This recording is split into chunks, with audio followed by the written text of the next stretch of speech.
اسهل طريقه عشان اعمل نيو شيت ان انا استخدم sheets دوت نيو.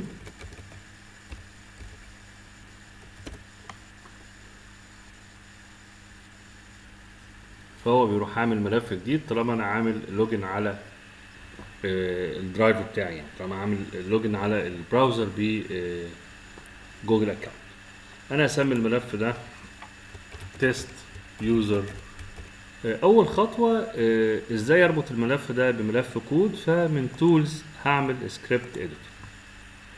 هو هيعمل ملف سكريبت دوت جي اس جوجل سكريبت، وهو اوتوماتيك هيكون مرتبط بالملف ده علشان هو انا استدعيته من تولز وانا جوه الملف.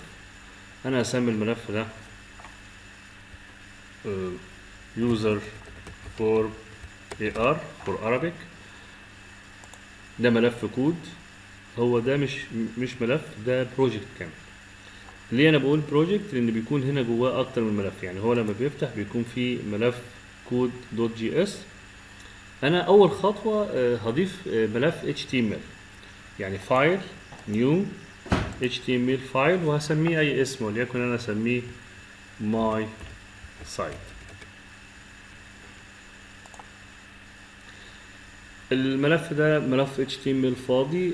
انا هستخدم المكتبات بتاعه البوت ستراب، واللي مش فاهم حاجه خالص عن البوت ستراب هحط في اللينك شرح سريع جدا للبوت ستراب، مش محتاج تكون فاهمه. هو البوت ستراب لغه بتستخدم في كتابه او في تنسيق ال HTML فايل. فانا اروح لجيت bootstrap.com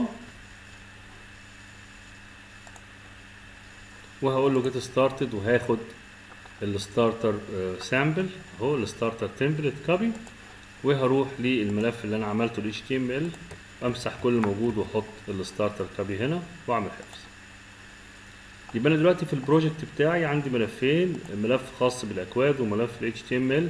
انا اول خطوه عايز استدعي ملف ال HTML ده از سايد بار جوه شيت الاكسل. يبقى انا هاجي هنا هسمي الفانكشن دي، ممكن اسيبها زي ما هي ماي فانكشن او اغير اسمها، انا اسميها بوب اب. الفانكشن دي وظيفتها ان هي تستدعي HTML سيرفيس علشان تشيل فيها الملف اللي انا عامله اللي اسمه ماي سايت. فانا هكريت فاريبل نوعه كونستانت، قيمه ثابته يعني لا تتغير، مش هحتاج اغيرها. هسميها وليكن ذا فورم.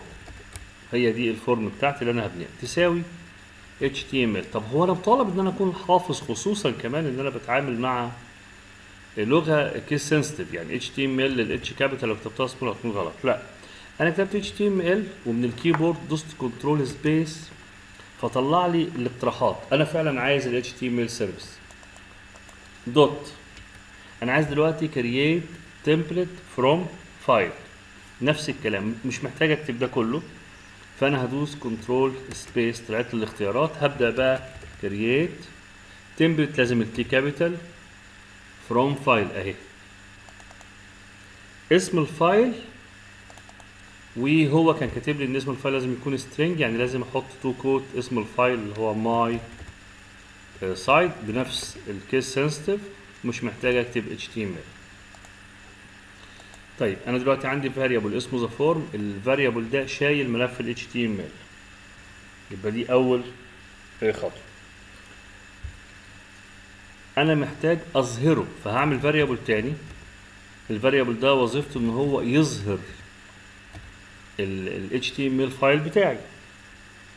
الفايل ده الفاريبل ده هياخد الفاريبل الاولاني اللي هو اسمه ذا فورم ويعمل له حاجه اسمها ايفالويت. وزي ما قلت انا مش محتاج احفظ، من الكيبورد دوست كنترول سبيس اخترت ايفالويت.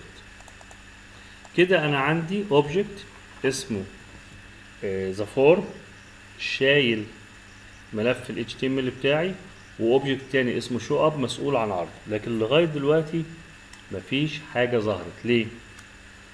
اللي انا بشوفه كيوزر هنا ده اسمه اليوزر انترفيس، فانا لازم استدعي اليوزر انترفيس عشان اضيف له العنصر ده. فهعمل فاريبل تاني نوعه هسميه وليكن current UI.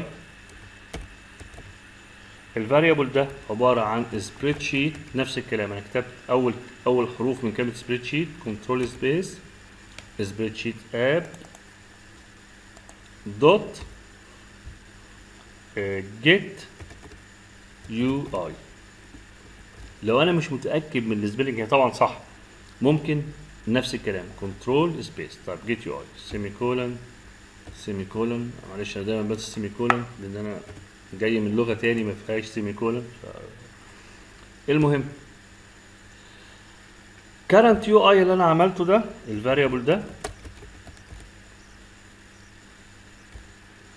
هياخد الكوماند اللي اسمه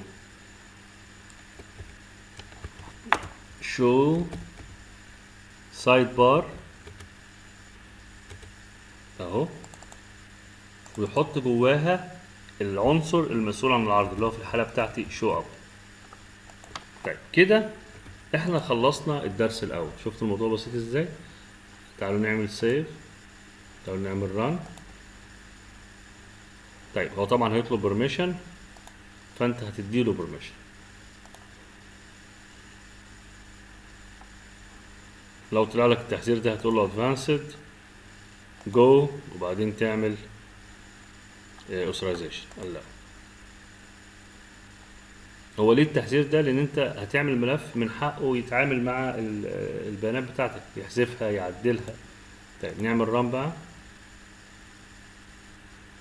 نرجع لملف الاكسل. ادي السايد بار، هو ملف ما فيهوش غير كلمه هلو وورلد.